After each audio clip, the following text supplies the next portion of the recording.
Se o Trump te chamar numa coletiva, alguma coisa assim, e perguntar para você, o que você vai dizer sobre o que está acontecendo no Brasil? Qual o interesse os Estados Unidos têm que o Alan dos Santos está exilado do Brasil? O que os Estados Unidos da América ganha se metendo nesse problema que não é deles? O Alexandre de Moraes, olha só, eu vou falar para vocês aqui.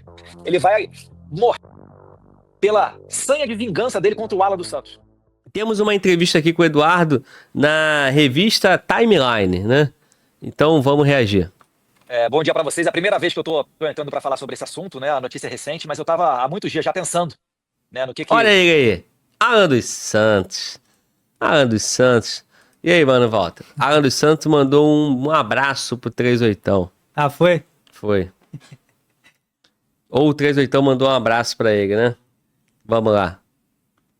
Qual decisão que eu deveria tomar, né? Me reunir com a minha família, né? Minha esposa, obviamente, detém a maior parte do poder de convencimento junto comigo, mas não foi simples, tá? Quando eu falo ali no vídeo que eu coloquei no YouTube que existe possibilidade, né, do Jair Bolsonaro ser condenado, de eu não voltar ao Brasil, ele também obviamente não consegue sair de lá por conta da crueldade do Alexandre de Moraes, né, que pegou o passaporte dele, então isso tudo acaba pesando, né, mas eu acho que é a coisa certa a se fazer. Eduardo, uma coisa que eu comentei minutos antes de você entrar é que... Esse ponto realmente, né, cara, uma decisão dessa, volto a dizer, uma coisa é o Monark, uma coisa é o Alan dos Santos, que vai começar a falar agora. Outra coisa é o Eduardo Bolsonaro. Consegue diferenciar isso? O Monark não pode voltar para o Brasil. Alan dos Santos não pode voltar para o Brasil, que se voltar tá preso. Eduardo Bolsonaro não. Eduardo tá de licença. Ele tá entrando, tá se licenciando. É a coisa mais comum que tem no parlamentar. O cara se licencia do mandato de deputado para ser secretário no município tal, para assumir uma empresa pública tal. Ele está entrando de licença para assuntos dele, particular, sem remuneração. Ele não está exilado. Ele não está fugindo. Então, Eduardo foi, Eduardo volta. A depender do que vai acontecer daqui para frente. Mas a foto de hoje é essa. Alan dos Santos pode voltar? Não. Monarca pode voltar? Não. E outros? Também não. Eduardo pode, pô. Inclusive pode voltar, como eu falei anteriormente, como candidato a presidente, apoiado pelo pai dele e apoiado pelos Estados Unidos. Em 2026, numa candidatura forte e totalmente viabilizada. É isso. Né? Então, me parece que esse movimento vai mais nesse sentido. Agora, o cara tá abrindo mão de momentos no país, de momentos com a família dele? Existe uma... Sim, total. Desculpa, eu soltei aqui sem querer. Total. Ele pode, de repente, o pai dele ser preso e ele tá lá? O pai dele pode vir a falecer? Pode. Ou outro parente qualquer, ou a sogra dele, Deus me livre. Eu tô te falando isso porque quantas pessoas estão nos Estados Unidos e perderam os pais, parentes queridos e não puderam se despedir? E não tiveram memórias recentes de um abraço afetivo, de um momento com pessoas que amam. É a vida de quem vai pra lá. Principalmente os caras que não podem voltar. Então, realmente é uma decisão difícil que merece, todo o respeito. E vamos nessa. Vamos ouvir aqui Alan dos Santos. Eduardo, uma coisa que eu comentei minutos antes de você entrar é que existe uma enorme diferença entre um jornalista como eu, Paulo Figueiredo, Lacombe, Max, Constantino, Ana Paula, denunciar para a imprensa americana o que está acontecendo. Outra coisa é você ao lado do Trump, seja em Mar-a-Lago, seja na Casa Branca, denunciando o que está acontecendo. Se o Trump te chamar numa coletiva, alguma coisa assim, e perguntar para você, o que você vai dizer sobre o que está acontecendo no Brasil? Eu vou com certeza citar alguns exemplos, né, para ficar bem marcado o conhecimento de que a gente vive uma ditadura, né? Vocês são um exemplo disso. Em toda ditadura existem jornalistas exilados, porque a primeira coisa que morre é a verdade, né? Então o regime começa a tentar controlar a narrativa, controlar o que sai nos jornais, A gente viu em 2022 a Jovem Pan, a gente viu o fechamento do Terça Livre, a gente vê as maldades contra vocês, que até hoje, né, sofrem com desmonetizações vinda de ordens judiciais. Então esse daí seria um primeiro ponto, né? A morte do Clezão, a prisão do Daniel Silveira, a prisão atual do general Braga Neto, dentre outros. Isso daí fica bem sedimentado, que não existe motivo para fazer, né? Que são apenas razões políticas. Eu queria aproveitar para falar exatamente sobre isso. A gente, adiantando um pouquinho a nossa pauta. Bom, a equipe fez um compilado dessa entrevista, né? Porque essa entrevista é mais longa. Então a pergunta foi: se você tivesse contato com o Trump, o que você falaria para ele? O que você, você pudesse falar para a imprensa, né? A imprensa americana e para o governo americano? Ele dá destaque, né? Que todo regime, né? Todo regime de exceção tem jornalista, né? Perseguido, exilado e tal. E também as prisões, né? Lá de Janeiro, né? E é isso agora. Eles vão fazer o quê? Eles não sabem disso? Entenda uma coisa. Se a gente for pensar isso de forma fria e fazer uma análise imparcial, aí nós vamos convidar, igual nós convidamos ontem, o professor Luiz Antônio Peixoto Vale. Um cara sensacional, um cara com uma capacidade de análise absurda. E o que ele deixou de ensinamento pra gente ontem, interpretação? Cara, países, nações, agem por interesse. Qual o interesse os Estados Unidos têm se o Crezão morreu na prisão? Se o Alan dos Santos está exilado do Brasil? O que os Estados Unidos da América ganha se metendo nesse problema que não é deles? Me parece uma leitura fria. E fazendo aqui só uma ressalva, naturalmente, conversando com o professor Vale, ele não se referiu a isso. Ele se referia sobre os interesses das nações, né? Em geopolítica. Agora eu estou te trazendo para esse fato. Por isso que em vários momentos eu argumento aqui no canal, eu dou a minha opinião, eu faço a minha análise, no sentido que, cara, tá preocupado com isso. Cara, a solução vai vir de lá, a solução tem que vir daqui. Porque é uma verdade que jornalistas brasileiros saíram do país e que estão respondendo o processo e que estão sendo perseguidos? É verdade. Agora, também é uma verdade que boa parte da imprensa, quase a sua totalidade, eles estão vivendo normalmente, trabalhando normalmente. Por exemplo, a Revista Oeste. A Revista Oeste está lá com todo o time, né? Boa parte do time. Algumas pessoas estão no Brasil. A gente tá fora. Aí você vai pra Bandeirante, pra Record, pra Globo. Você vai pra esse consórciozão que é a comunicação tradicional. Você tá todo mundo aqui. Quando o governo brasileiro for falar com o governo americano, eles vão falar assim, não, calma aí, pô. Quem tá aí, eles chamam de blogueiro pra desqualificar, e eu não tô botando juízo de valor, eu tô te mostrando a realidade. É um blogueiro, tal coisa, de um canal da internet. Não, é um outro cara lá. Mas a imprensa brasileira tá funcionando. Jovem Pan, que o canal tá funcionando. Revista Oeste tá funcionando. Eles estão falando. Todo dia eles estão aqui, ó, com 140 mil pessoas, 150 mil pessoas e tá funcionando. Aí o Trump e os Estados Unidos vai vir aqui com o pé na porta, eles ganham o que com isso? Agora eu vou te falar onde os Estados Unidos ganha, tá?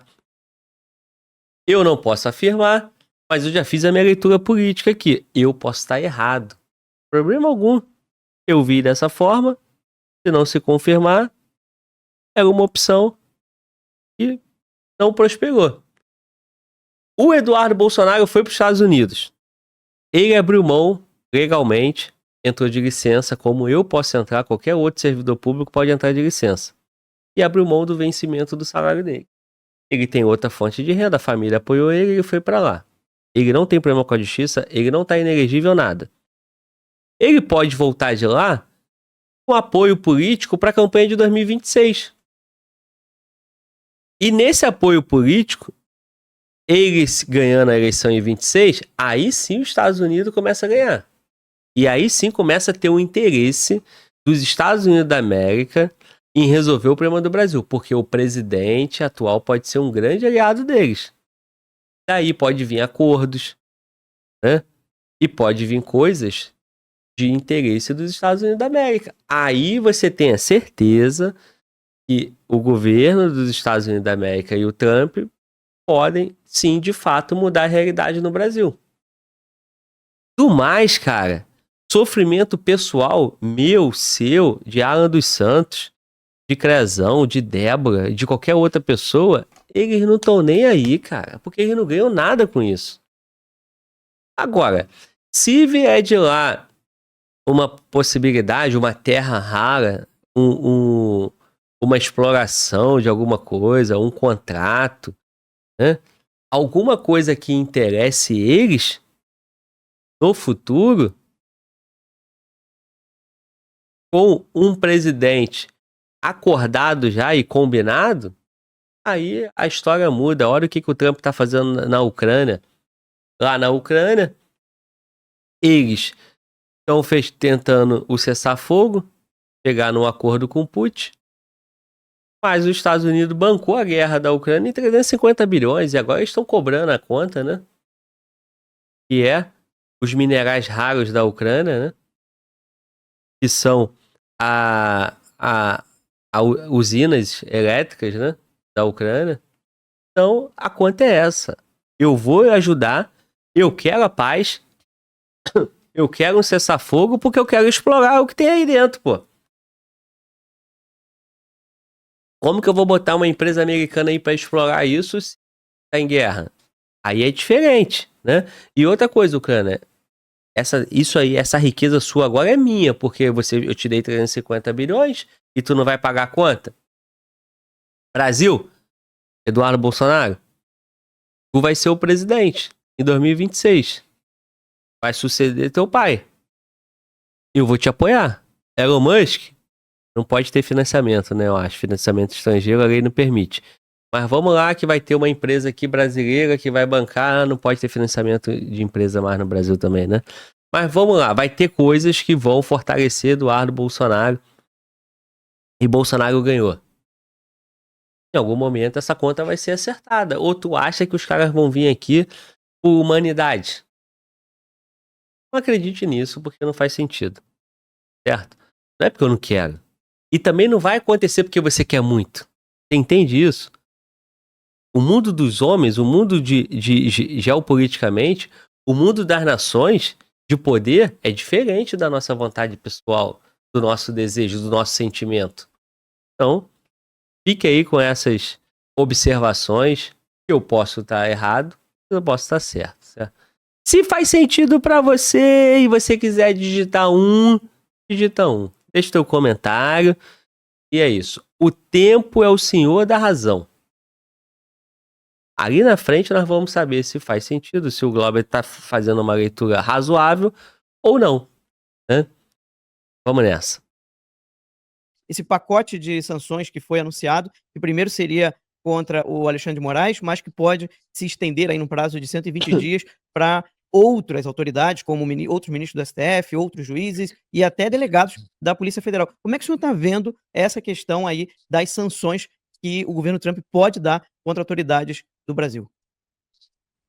Os ingredientes para a sanção eles já estão aí, né? E o Alexandre de Moraes é que tem dado causa a eles. O problema não sou eu que estou informando e me reunindo com autoridades americanas, né? E boa parte delas as pessoas não têm o mínimo conhecimento porque são reuniões que não são fotografadas, não são por videoconferência, e daí a importância da gente estar pessoalmente aqui nos Estados Unidos. Se não fosse pessoalmente, essas reuniões não estariam saindo, né? E o caso do Brasil, do Alexandre de Moraes, se assemelha muito ao caso do procurador do Tribunal Penal Internacional, o Karim Khan, que é basicamente a invasão da jurisdição norte-americana. O Alexandre de Moraes, olha só, eu vou falar para vocês aqui, ele vai morrer pela sanha de vingança dele contra o Alan dos Santos, tá? Porque quando ele permitiu que o Rumble voltasse ao Brasil, ele fez duas condicionantes. Não permitir o perfil do Alan dos Santos e não permitir também o terça livre. Só que o Alan dos Santos hoje, ele é um exilado, né? Está sob asilo aí nos Estados Unidos, está sob a jurisdição norte-americana. Então é como se ele fosse, para todos os efeitos, um cidadão americano. Está desfrutando dos direitos civis, vivendo diante da jurisdição, debaixo da jurisdição americana. Quando você censura um cidadão americano, a coisa muda de conversa. Aí já não é, o que eu quero dizer é o seguinte, não é os Estados Unidos querendo interferir na boa intenção de somente resgatar as liberdades e a democracia brasileira. É os Estados Unidos querendo preservar a sua própria democracia. Esse é que é o ponto. Além dessa questão toda de Alan dos Santos e de terça livre, que o Alexandre de Moraes proibiu o Rumble de liberar o acesso, né, na rede social. E olha que a gente está falando de uma rede social que não é conhecida no Brasil. A Rumble não é líder do mercado do Brasil. E todo respeito, mas o Alan dos Santos é apenas uma pessoa, é um jornalista. Mas não pode ter nenhuma voz contra o Alexandre de Moraes. Essa é a soberba que precede a queda. É a arrogância que antecede a ruína. O cara não permite uma pessoa falar mal dele, ou melhor, falar as verdades sobre ele. Aí, no alto do seu poder, como ele está muito confortável, como poucas pessoas o contestam, as pessoas têm medo da repressão que pode vir dele, ele acaba se achando todo poderoso. Aí ele pediu a prisão de uma americana, que está por conta de tweets, que ela estava tweetando a partir daqui do território brasileiro, e aí você vai escalando a coisa toda. Aí a Janja manda o Elon Musk para aquele lugar, o Lula não para de bater no Trump. O Trump ele é tão surpreendente que ele poderia até se encontrar com o Lula. Ele se encontrou com o Kim Jong-un. Agora, o Lula ele é tão ideológico que não permite que ele se aproxime do Trump. Esse Lula 3.0 de agora, ele está muito distante daquele Lulinha Paz e Amor do primeiro mandato dele. O Lulinha Paz e Amor do primeiro mandato dele, eles conseguiram ter de volta o visto americano para o José Dirceu. O Zé Dirceu, ele foi trocado, né? Ele era preso durante a regime militar e ele foi trocado pelo embaixador americano sequestrado pelo grupo do Gabeira.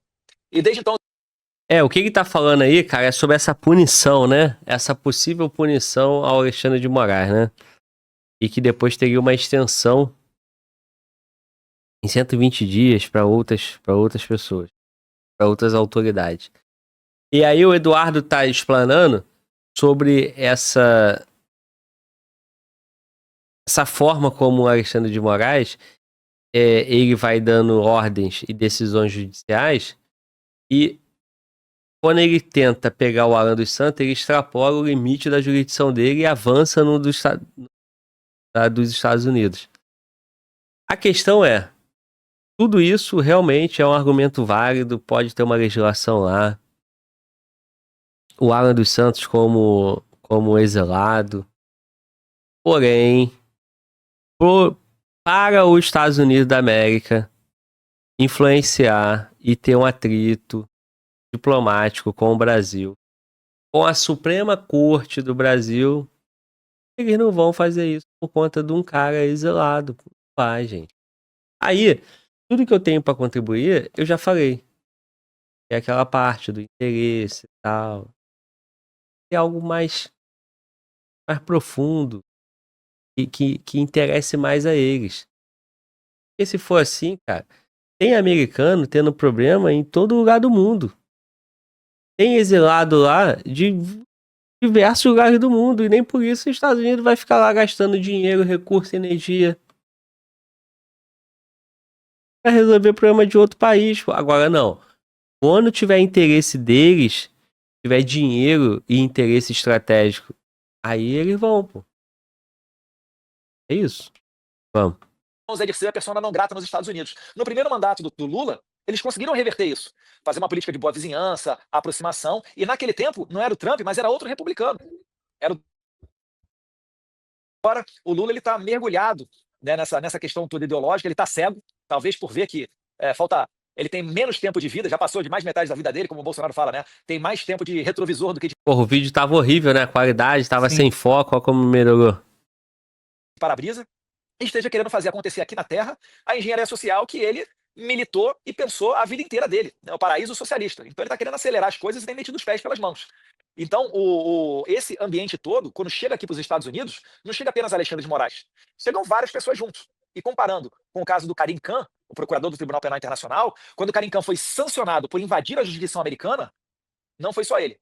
Todos os demais investigadores, que também fizeram parte da investigação, que culminou no mandado de prisão contra o Benjamin Netanyahu, todos eles também foram sancionados. Então, o esperado é que quando Alexandre de Moraes for sancionado... Entrou a ligação aqui. Tá voltando aí. Agora o telefone vai tocar sem parar. Pô, não tá parando de tocar. Tem outro aqui também que tá toda hora. Mas o esperado é que quando Alexandre de Moraes seja sancionado, assim como aconteceu com Karim Khan, os investigadores da Polícia Federal, Fábio Shor, talvez até a delegada Denise, que todos eles também sejam, né, sofram as mesmas sanções. O senhor... É isso. Então, assim,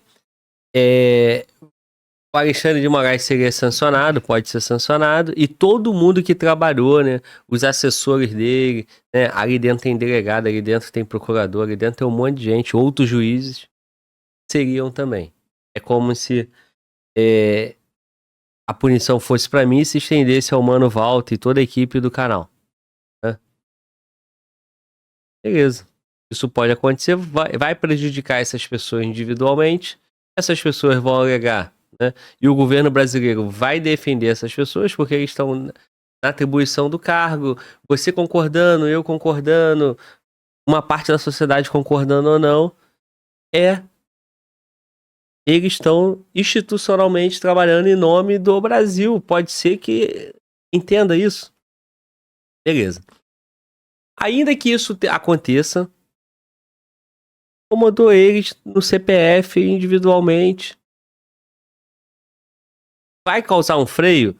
Pode causar uma recuada? Acredito que sim, né? Sem dúvida, né? Então, esse pode ser o grande efeito, né, dessa estratégia. Mas a solução mesmo vai além disso. Vamos lá. Chegou a conversar com Jair Bolsonaro sobre essa decisão? Que papel ele teve? Que tipo de conselho? Que tipo de opinião ele tem sobre essa sua decisão? Meu pai, claro que ele queria o filho dele perto dele, né? É dureza.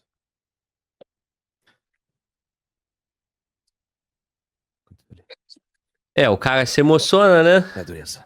O vídeo dele, né? Ele já foi um vídeo forte, né?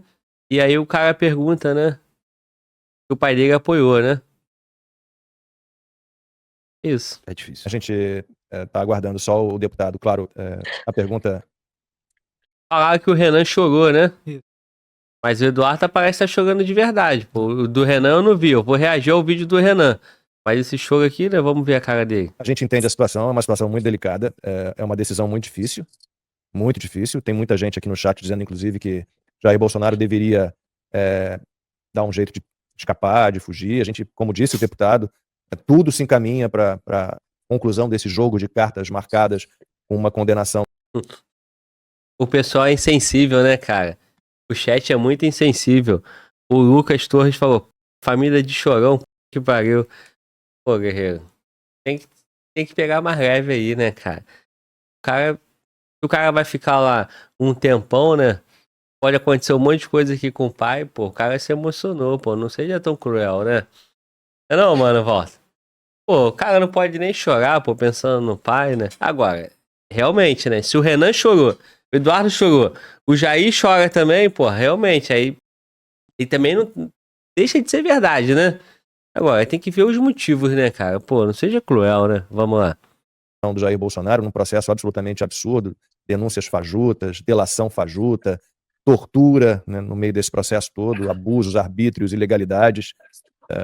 Eu peço desculpas por ter provocado essa reação no deputado, mas Vamos lá. É que eu não gosto de parecer que eu tô me vitimizando, né? Mas é uma possibilidade real. É uma possibilidade real. Eu nunca amava meu pai, enfim. Mas é a vida adulta também, né? É sacrifício. Né? O Alan ficou 3 anos aí sem ver a família dele. Aí, o cara tá todo... Isso O daí. cara tá todo vermelho aqui, cara, né? Emocionado. Aí vai vir o cara canhoto? Ou o cara que não é canhoto, mas ele tá injuriado com a família Bolsonaro, vai dizer que aquele momento ali ele esfregou alguma coisa no olho, né? Sacanagem, não faça isso, né? Parece que o cara tá chorando mesmo, e o cara tem motivo.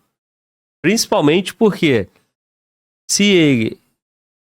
Eu volto a dizer, ao meu ver, ele vai e volta quantas vezes ele quiser. Ele não tá cassado, ele não tá inelegível, ele não tá com prisão, nada disso. Ele apenas saiu de licença. Entendeu? Então ele tá de licença, não remunerada, e ele pode voltar e voltar pro mandato dele. Porém, se ele ficar lá, se as coisas evoluírem, escalarem, ele não conseguir voltar ao Brasil, pode acontecer tudo aqui, inclusive o pai dele ser preso ou morrer, porque é natural, nossos pais morrem, né? Algum parente, ele pode sofrer, ficar mal psicologicamente, depressivo, né? Tudo isso, o cara se emociona, pô. Aí eu acho razoável. Vamos nessa. também pesa, tá? Muita gente falou que, pode vir que ele não vai pegar teu passaporte, mas o Alexandre de Moraes já fez muita atrocidade. A gente não pode esperar contar com alguma decência ou senso de moralidade desse tipo de pessoa. Como eu falei, ele tá na prateleira do psicopata, né? Então ele pode perfeitamente até estar mandando mensagens pelos bastidores para eu ficar confortável em retornar, e quando eu chegar aí ele pegar meu passaporte, né? E aí, o que eu vou fazer? E se ele resolver me prender igual ele fez com o Daniel Silveira, devido ao que eu tenho falado, né? Eu vou ficar sem ver meus filhos crescer? Vou ficar, poxa, Georgia 4 anos, Jair Henrique 1 ano, e minha mulher tendo que me visitar em cadeia, sendo que não cometi crime nenhum, entendeu? Então tem muita coisa que pesa quando você toma essa decisão. E certamente eu conversei com ele, tá? Não foi fácil, foi difícil. Ele queria que eu estivesse. Esse é um ponto, realmente também, outro ponto que comove, né, cara? O cara tem filho pequeno, falou que tem filho de 1, né? 4 1, 5 em 1, né? Mas, cara, não tem heroísmo. Tu não bota teu nome na história sem sacrifício, né? Se é a missão do cara, toda missão heróica tem sacrifício, pô. O que o político brasileiro não entendeu ainda é que ele que recebe todo o aplauso, toda a gritaria, toda a histeria, toda idolatria de um herói, ele não quer fazer sacrifício. Não quer ter ato de heroísmo, porra. Quer ter só o usufruto. Só o bônus. Isso que o político brasileiro faz. Então, assim, cara, todo herói tem que entregar um ato de heroísmo. E, às vezes, o cara sofre dores que os outros que estão ali idolatrando eles não seriam capazes de suportar. E, portanto, por isso ele é um herói. Vou te dar um exemplo. O policial num BOPE dentro de uma favela no Rio de Janeiro, o cara que troca tiro daquelas condições, você teria condições de estar ali no lugar dele? O cara é baleado, o cara fica longe da família, o cara passa um monte de coisa. Você faria o que ele faz? Portanto, entendemos que esse cara é um herói, porque olha o ato de heroísmo que esse cara tá fazendo. Então, assim, Eduardo Bolsonaro, parabéns, é uma iniciativa aqui, assim, de primeira análise. É uma iniciativa valorosa. E esse choro e essas consequências fazem parte do ônus que um herói, né, será recompensado com bônus. Imagina, não imagina a dor, pô. Eu também tenho filho pequeno. Meu mais novo tem 3 anos. Imagina, pô. Se eu ficasse preso injustamente, quanto que eu perderia de memória, de vida, porque a vida mesmo, o que importa, cara, tem valor, são essas coisas, pô, é a família, são os momentos. Só que é o seguinte, cara, se colocar na candidatura de herói, na postura de herói, de líder, tem que pagar o preço de herói de líder. E eu não tô te desejando mal, não desejo pra ninguém, mas entenda que isso faz parte do processo. Agora, se o Alexandre de Moraes, como um malvadão, né, como psicopata, como ele falou, tá em casa assistindo, vendo o pai chorando, ele chorando, todo mundo com medo, o maluco deve estar, meu irmão, em êxtase, né? Tendo um orgasmo múltiplo, cara, de alegria, porque ele tá, né? Será que esse pessoal aí não podia, porra, mostrar um pouco mais de virilidade, né, cara? Um pouco mais de resistência, né? Joga ali em secreto, né? Vai entregar esse sabor pro cara? Vamos nessa. Por perto, mas conforme eu fui conversando com ele foi entendendo os meus argumentos também, ele aceitou a decisão, e Deus quiser, ele só tá deixando a gente mais cascudo aqui para quando a gente retornar mais forte. E aí eu queria aqui fazer uma pergunta, se tiver alguma coisa estratégica que o senhor não queira comentar, tudo bem, mas é um questionamento meu e também da audiência. O fato do Brasil hoje estar mais do que nunca próximos de ditaduras que são controladas por terroristas, e o fato do Brasil ter terroristas em solo brasileiro hoje atuando na Tríplice Fronteira, nas favelas do Rio de Janeiro, São Paulo, o senhor pretende denunciar apenas a questão do judiciário ou há também a intenção de mostrar que quando seu pai foi esfaqueado por um membro de um partido comunista, ninguém conseguiu investigar, ninguém sabe quem financiou essa tentativa de assassinato ao seu pai, e que isso hoje pode levar o seu pai à morte por causa desses terroristas? Isso também será denunciado? Tu forçou demais, hein, guerreiro? Vamos lá. Alerta pra quem não consegue parar pra pensar e botar a massa crítica pra funcionar, tá bom? Alerta pros que amam, pros que idolatram. Por favor, você pode sair, volta daqui a 5 minutos. Né? E se você ficar, compreenda o que eu estou falando, não o que você tá pensando. Jair Messias Bolsonaro sofreu uma facada no dia 6 de setembro de 2018.